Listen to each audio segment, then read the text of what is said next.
Hey, you know those people, no matter what they've got, no matter how well they're doing, they're always unhappy or they're complaining. And then there's people who, no matter how bad things get, they always seem to be happy. Nick Kenny here, mental fitness speaker and coach. In this video, I'd like to speak about the power of gratitude. You know, the research behind this stuff's clear. It actually changes the brain.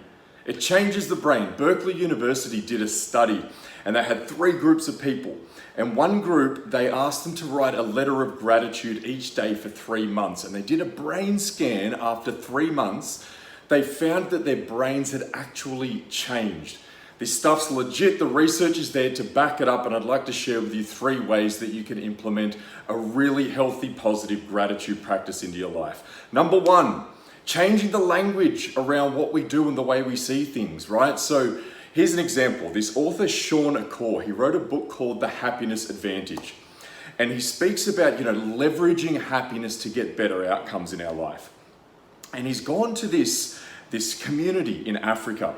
And he's spoken to this school and he's gone in and he's like, man, I'm feeling a little bit awkward here. Here's some rich white dude going into a school in Africa telling them to be happy. But what he found was it really resonated because the students in this school, they loved going to school. They saw it as an opportunity. They saw it as a privilege. Whereas here in the West, we kind of see it as something we have to do. So changing it from I have to I get to. Simple language change, right? Rather than I have to go to work, I get to go to work. Some people don't have a job.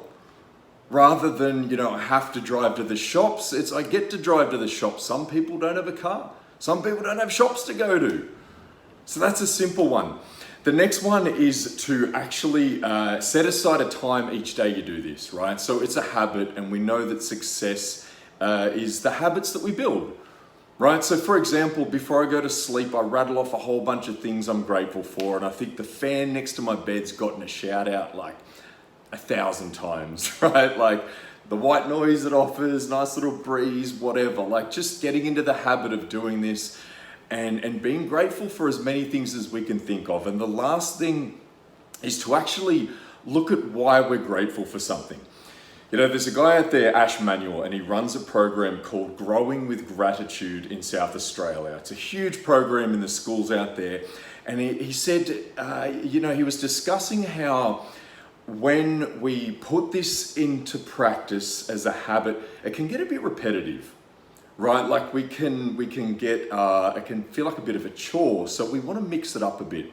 And one way we can do that is to say a reason why we're grateful for something. For example, rather than I'm grateful for my phone, my laptop, my family, my car, all that stuff, finding a reason why. So for example, I'm grateful for my laptop because I can work from home. I'm grateful for my brother because he makes me laugh. I'm grateful for, clean drinking water because, a lot of places don't have it, right? So 3 simple tips: changing the language from I have to I get to, making it a daily habit we do at the same time each day, and lastly, looking for a reason why we're grateful.